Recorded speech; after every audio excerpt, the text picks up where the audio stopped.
Absolutely, absolutely. Listen, this is what I think. First of all, they have something called the 8317 rule.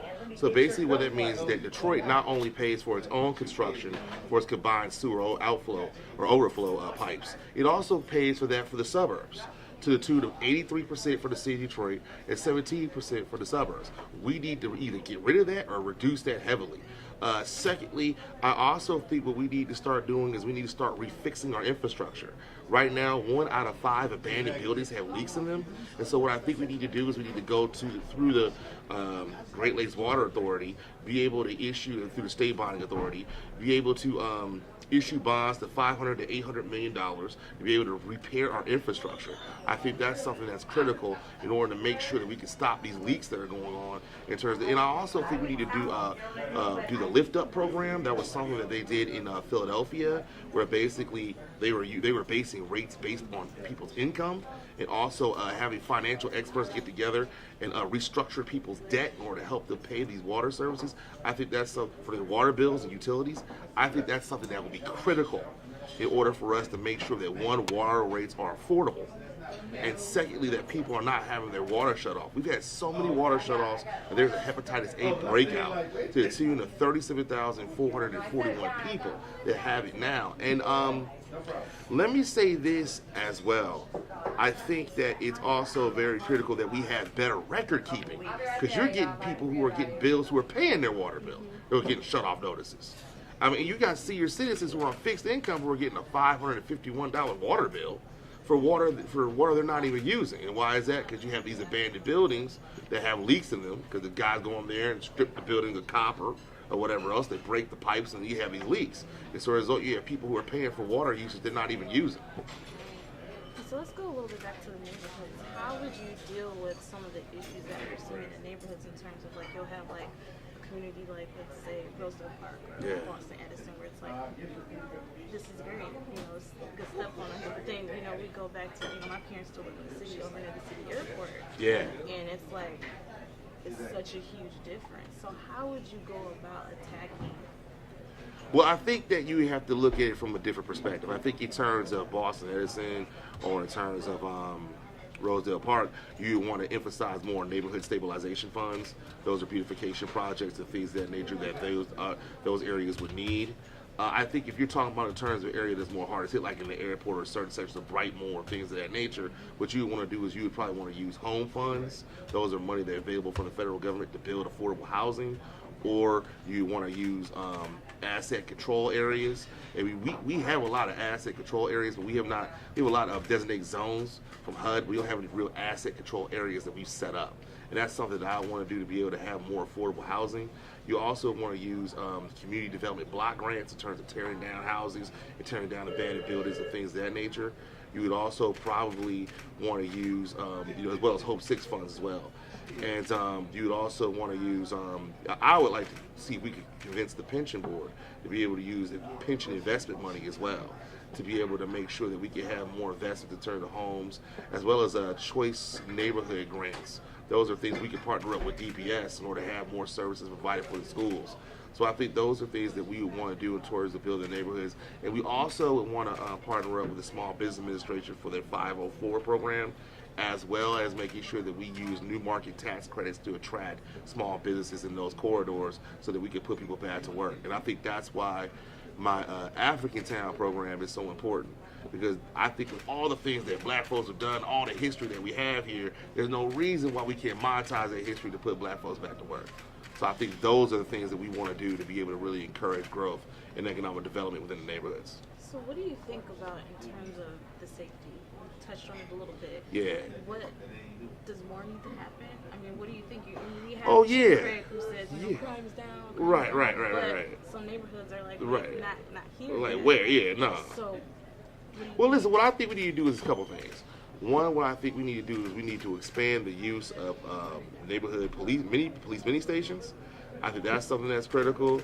I think secondly, what we need to do is we need to make sure that we treat violence like a virus. And so basically, I want to send a resolution to the Center of Disease Control, like Wilmington, Delaware did. And basically, we can use that sort of information to be able to be proactive in terms of finding what the root causes of violence are and how we can affect those issues, not just from a criminal standpoint, but also from a health standpoint. Also, what I want to do is use trace data better. They have where you can use the tracing of shell casings better. They have something called the National Integration Ballistics Information Network. That's something that's going on in that New Jersey uses. I think that's something that we can use as well to be able to trace down criminals and bring them to justice. I also want to partner up with our hospitals because people who are victims of gunshots are more than likely to become perpetrators.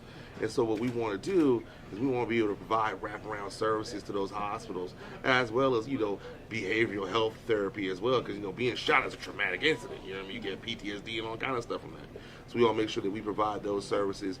I think that's something that would be a lot better in the long run, as well as probably you have to allow the federal government to do this, but using information sharing too. I think that's something that's very critical that we can be doing in terms of making sure that we have more information, partnering up with the federal government as well as state to make sure that we have more information that's available. To Detroit, that's something that Oh, yeah. you have been Oh, yeah. really honing in on, talking a lot about. Yeah. When do you think that, again, is this something that's been going on? Oh yeah, I think it's something I think that something is really been happening now. I mean, obviously, Detroit's been hurting for a long time, but if you see what happened, particularly right after this bankruptcy, you have seen there has been a systematic decision to leave poor people and to leave black folks out of the equation. There is no reason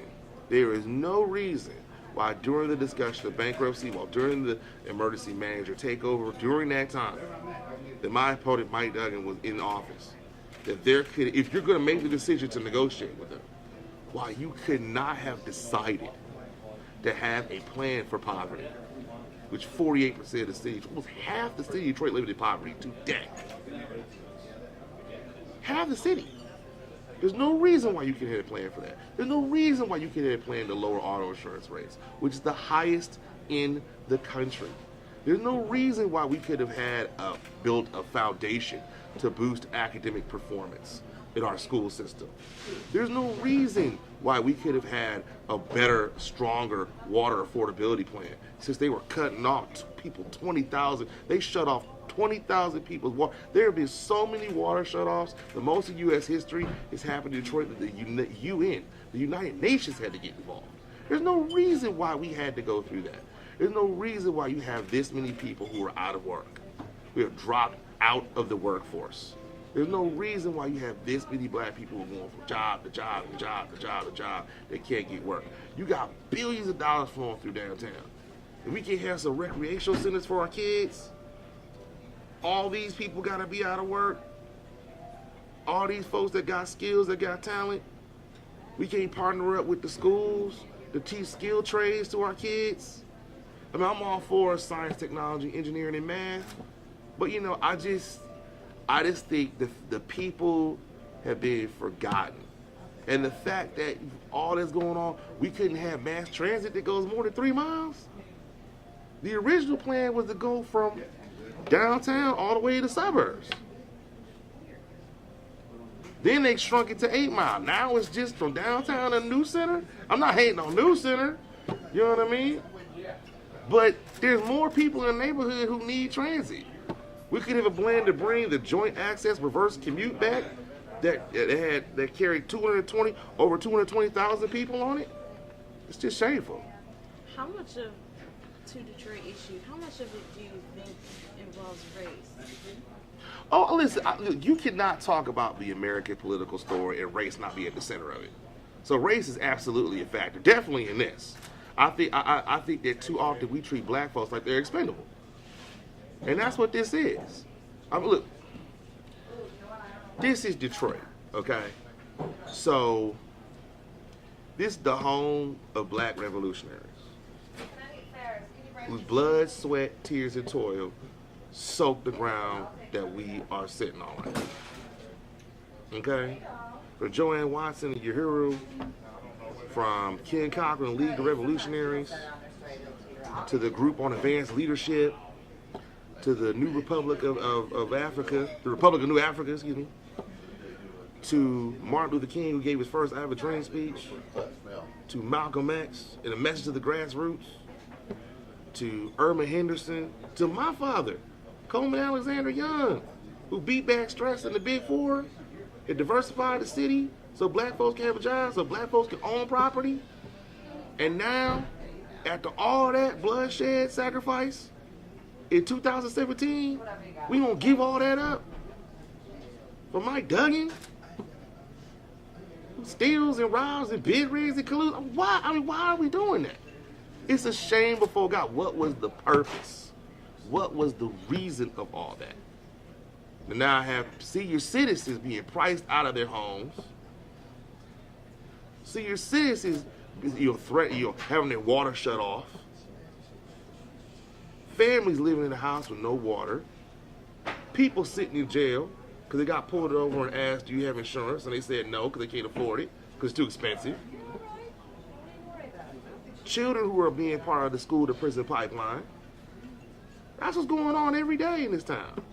And that's why I'm running. So what are you hearing from people about that issue? Are they coming to you saying this is a huge concern for them and factoring into their voting? Oh yeah. It's a huge concern.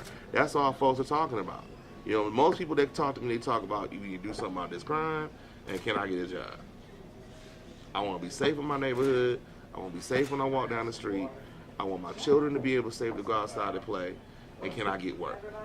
I need work. I need a job. Our schools need to get better. And auto insurance is killing me. And I'm about to leave the city because of it. How do you think, as mayor, you could get that investment that you're seeing downtown and midtown? How do you get that to spread? Well, I think one, like I said earlier, either through community development corporations, through new market tax credits, through home funds, through pension funds, through Hope 6 funds, through neighborhood stabilization funds, but and through economic adjustment assistance from the United States Economic Development Administration. But also, what I think we need to do is we need to have community benefits agreements as well, or legally binding mandates and say, listen, if you're going to come in here and create jobs here, you got to hire Detroiters to build it. And we also need to enforce, laws that are already on the books, like HUD Section 3, that says that if you're going to spend HUD money to build houses, the people in the neighborhood need to be the one building the houses. That's already federal law, and we just not enforcing it. What about blight in the neighborhoods? What's your thought on that? Well, blight in the neighborhoods, I think that's something that needs to be addressed. You got vacant, open, dangerous buildings, you know what I mean? I think what we need to do is either have, if you're talking about in terms of, real estate owned property, I think we need to have a creditor's responsibility law, like they have in New Jersey, where basically if someone had left that property, it's the responsibility of the creditor to be able to upkeep it and keep it up. I also think we need to have receivership. So basically that's where anyone within 2,000 miles, the city, a nonprofit, or a community organization can bring that entity to court, file injunctions against that person. I also think that we need, and then the judge can decide whether or not to appoint a receiver that would be a nonprofit or community organization to fix up that property. I also think that we need to make sure that we have a community bill of rights as well, to be able to issue injunctions against bad actors, as well as like they had Baltimore, as well as Atlanta, be able to deputize neighborhood deputies to hand out tickets. I also think if you're talking about tax foreclosures, you need to either work with the land bank to make sure that we, through the disposition process, make sure that we sell these properties to people who are living in the neighborhoods to get first crack these properties first, not companies that live all the way outside the country. Or all the way from outside the country. And secondly, I also think we need to focus on using the nuisance abatement law, enforcing that. I think that's something that's very critical. We want to make sure that we deal with blight. And so let's back up a little bit. Let's back up to when you decided that you wanted to run. Can you talk about that decision? I mean, was this something that you were thinking about was this something in the making? Was this something that you always wanted to do? And why? Oh, but listen, I looked to my left, I looked to my right, and I saw people who are suffering. I saw people who are being pushed out of their homes. I saw people who are jobless and people who are hopeless. And what's the purpose of power if you're not going to serve the powerless? What's the purpose of having jobs if you're not going to give it to the jobless? What's the purpose of having water if you're not going to give it to the thirsty? What's the purpose of being in public service if you're not going to serve the least of these? And I just didn't see that happening, and that's why I decided to run. Dispensaries, do you have any thoughts on the number of dispensaries? Like, I wrote a story about how the city's been kind of cracking down. You know, they had identified, I think there's like over 280, and now they're shutting them down. I mean, some people in the community think that. Well, listen, I think that we should be able to. I think that we're going to have to work with our the medical marijuana community to be able to relocate a lot of these dispensaries. I think the problem is that you have a lot of them in the neighborhoods, and a lot of people in the neighborhoods just don't want them in their neighborhoods. And I can understand that. I think that if you are abiding by the law, you can stay, and if you're violating it in any way, you cannot be open, and you will be prosecuted to the fullest extent of the law. That's what I think personally. I think that we need to relocate a lot of these businesses. I think there's a lot of areas that we can relocate them that I'm looking at right now that I think that we should be doing. I think that medical marijuana serves a need. There are people who are in pain. There are people who are hurting, who need this product. I also believe that as far as terms of prohibition in marijuana is concerned, if you're African American in this country, you are 4 times more likely to be arrested for possession of marijuana than your white counterparts, even though you use it at the same rate. You're 6 times more likely to be arrested for drugs, even though your white counterparts use them more than you do.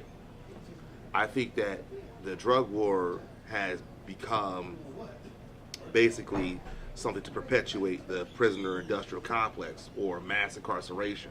And I think that we need to start looking at this more from a health standpoint and a treatment standpoint rather than looking at this as an incarceration standpoint. And there are policies, and I'm going to be implementing this when I'm mayor, to work with police instead of for low-level drug offenses to actually be directing people towards treatment in health centers instead of putting them in jail. So, looking at schools, what can be done about the school system? I mean, it's been struggling for a long time now. Well, the mayor doesn't run the schools, and I'm not advocating to run the schools. But what I am saying is I think that I want to use my bully pulpit as mayor to be able to advocate for policy in Lansing and to be able to go up there. And what I want to do, and I would like the legislators to implement, is a couple things. One, I like to implement something called community schools. So basically, those are schools that provide wraparound services, so tax preparation, job training, healthcare, baby college, all right there in the school. You had to pick a couple schools because you couldn't do that everywhere because it'd be expensive. But I would like to have it strategically located in key places in the city. Then I would also like to have something called Hispanic Learning Time. That's where longer school days, longer school years for kids in the school. I think that's something that will help them. And I think it was a National Center on Time and Learning said that when you implement these reforms, kids' performance statistics go up by 10%. So in terms of reading and everything else. So I think that's something that's very critical long term in terms of making sure that our kids perform better in school.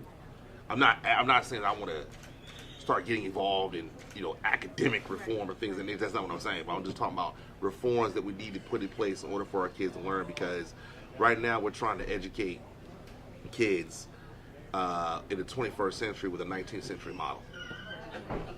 Business incentives, looking at the Pistons, so that's something I've been writing about a lot before Yeah. council voted in favor. I mean, what are your thoughts on that? Should the city be more careful in terms of giving out these benefits? I mean, what do you think? Well, listen, this is what I think about business incentives. My major concern was the fact that when you're talking about building these new arenas and these new incentives, that they don't include hiring Detroiters like they should. And I don't have a problem with business incentives as long as Detroiters are gaining the benefit from that.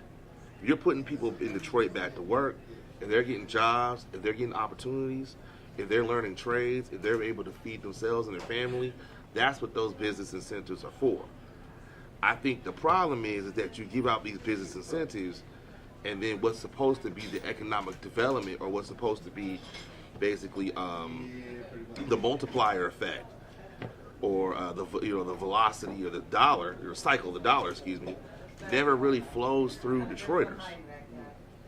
And so that's what I want. That's why community benefits agreements are so important. There is not a project in this town where Detroiters should not get jobs first from it. And that's what incentives are there for. You're supposed to incentivize not just businesses coming here, but businesses hiring the citizens who live in Detroit. And that's not happening right now. Talk a little bit about millennials. I know that's something, I think the last time I talked to you, you were mentioning how millennials were kind of a focal point of your campaign. How do they factor into this and your vision for the city? Well, I mean, listen, we want to make sure that we have a vibrant creative class. We want to make sure we have a vibrant nightlife.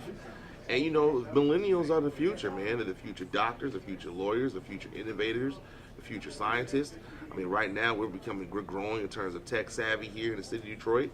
We have Tech Town. We have a lot of emerging industries that are coming here that we want to attract here, and we need that young talent here. And we also just need young people to come here in terms of the creative class too. You know what I'm saying? In terms of art, in terms of film. You know what I'm saying? I'm very proud of the fact that I passed movie tax credits that create 10,000 jobs. For the Republicans gutted them, but you know what I mean? That's what I'm really proud of. So we need that type of excitement, that type of enthusiasm. If I can capture that, if I can get that, and get them to join the young movement, I know I'm going to win. And is there any concern? I mean, in the past, the youth vote has always been lacking. So are you guys out there trying? Yeah, we're out there. We're out there on Facebook Live. We're out there on Twitter feed. We're out there. We're going where young people are at. We're starting to have concerts where young people are at. We're going to have that a little bit later going on. So we're doing a lot of things where young people are at. What about seniors? Is that a focus for you too? Oh yeah, we just came back yesterday, I think, or yesterday, the day before. I think we did about 3 senior citizen buildings. We're doing like maybe 3 or 4. I think we're doing a couple like every week. So yeah, seniors, we're definitely going at them and talking to them and doing what we need to do with senior citizens.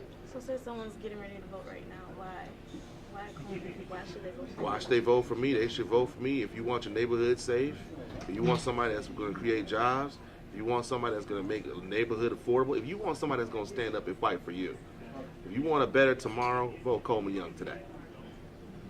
Can I ask how much money thus far have you guys put into this campaign? I think we put out our campaign finance report. Okay. So yeah, I encourage you to go through there. Yeah.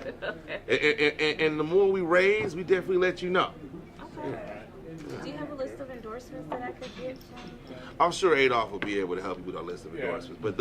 But the biggest endorsement that we're counting on is the endorsement of the people and citizens of Detroit. We plan on having that endorsement on election day. You asked about endorsements? Yeah. Listen, we don't have endorsements of the collaborators that I'm with Duggan. We got endorsements of the folks in the neighborhoods that, you know what, they come to us every day. So, there's no question. You quote me on that. And is that more important for you to have the people? Oh yeah. Like, yeah. Oh yeah. I mean, you want people to be with you, but ultimately can you want you the quote people. Me on this? Yeah. We don't need Swindle Anthony.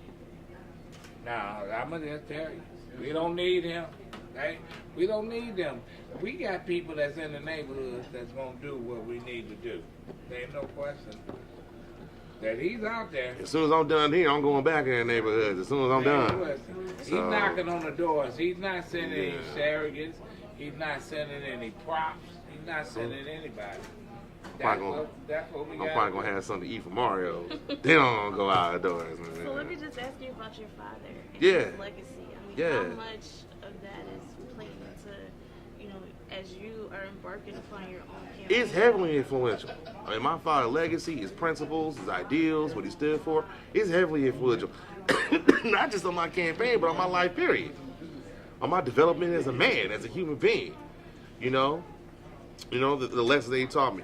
Look a man in the eye when you're talking to him. Have a firm handshake. Say what you mean. Mean what you say. Leave a situation better than when you found it. What's up, man? You know what I'm saying? Okay, I'll call Don't you, back man. down from what you believe in. If you know it's the right thing, fight for it. I don't know about On that tonight. controversy involving the, did you see that on Facebook? It was all over social media. What? Bedrock, that sign. You know what I'm Look, talking about. yeah, oh, yeah. I mean, you know, look. This is what I think. I think that what's controversial is the fact that you got billions of dollars flowing through downtown and 48% of the people are living in poverty. And I think why people were so upset about that statement was the fact that people are being displaced. People who have stayed through the good times and through the bad times. Bankruptcy brought the city to its knees. You got people who worked all their life for to get their pension, and now they living in abject poverty. Who worked all their life for their health care benefits, and now they don't have none.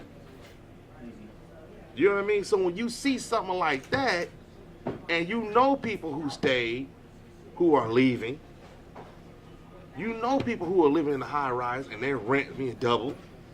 They talk about building affordable housing, but that's only for people who make $40,000 to $60,000 a year, and the average income in the city of Detroit is $26,000. They know who these folks are. So when you see something like that, you know what I mean? It's not so much that it's just offensive. It's so much that it strikes fear and terror in their heart, because people are already feeling on edge about being displaced, about being pushed out. And so, you know, it was the right thing for him to do. He apologized about it, and it is what it is. So, is there anything you want to touch on that I might not have asked you about? I know car insurance has been a huge Yeah. We got to stop basing rates based on your credit, based on your sex, based on your occupation, based on your education level, based on where you live or your territory. And I think, quite frankly, that the insurance commissioner needs to be elected. The insurance commissioner needs to have powers to roll back auto insurance rates, and also needs to have the power to give back refunds. I think we need to have a mandatory rate rollback of at least 65%. But more importantly, man, I just think that, you know, the insurance industry has had a death grip on the city of Detroit in terms of redlining and on the state of Michigan for a long time. And, you know, I don't like anybody else willing to negotiate with people to get things done. But they got to come halfway. And if they're not going to, I'm not going to sit idly by and wait around. I'm going to go with the United States Conference of Mayors, and I want to file a national class action lawsuit against redlining in the city of Detroit. What do you think about people that say these lawsuits? I mean, that's not Yeah, good. they said I'm Mongo. Well, I mean, my response to that is, you Okay, you hear know, Brown versus Board of Education was a lawsuit. Yeah, they said I'm Mongo. You know, there's a lot. I said, listen, we are filing suits because this is wrong. And as a man, I was taught when someone is oppressing you, you have the obligation to do something about it, and you didn't, you're part of the problem. And you have to use every tool that you have in your disposal to be able to fight oppression, be able to fight racism, be able to fight discrimination. And that's what this is, plain and simple. And if I was in a position to do something and I didn't, I'm part of the problem. So last question. So, you know, when Duggan was running, he said, I think he said something like, if by the end of 4 years we don't reverse the population trend or something like that, he wasn't going to run again. Yeah. But you see he's running now. I mean, how would you handle population? How would you get it to get more people to continue that? Well, the first thing I want to do is, I want to put people back to work. That's the first thing I want to do. I think that's one of the ways in which we can try to reverse the trend in terms of population decline. I think the second thing that we need to do is we need to have better transportation options. I think the second thing that we need to do is make sure that our schools are thriving. Again, I think that's something that we need to do. And I think we also need to lower the cost of living, whether it be auto insurance rates, whether it be affordable housing, whether it be water rates. I think these are something that is critical to be able to bring more people back. And I also think we need to do more for small businesses and entrepreneurs. I think we need to reduce regulations. I think we need to make sure that we have one-stop shop permitting centers. And I think we need to start building, whether it be through, like I said earlier, community development corporations and community development financial institutions, make sure that people have access to capital necessary to start their own business and achieve the American dream in the city of Detroit.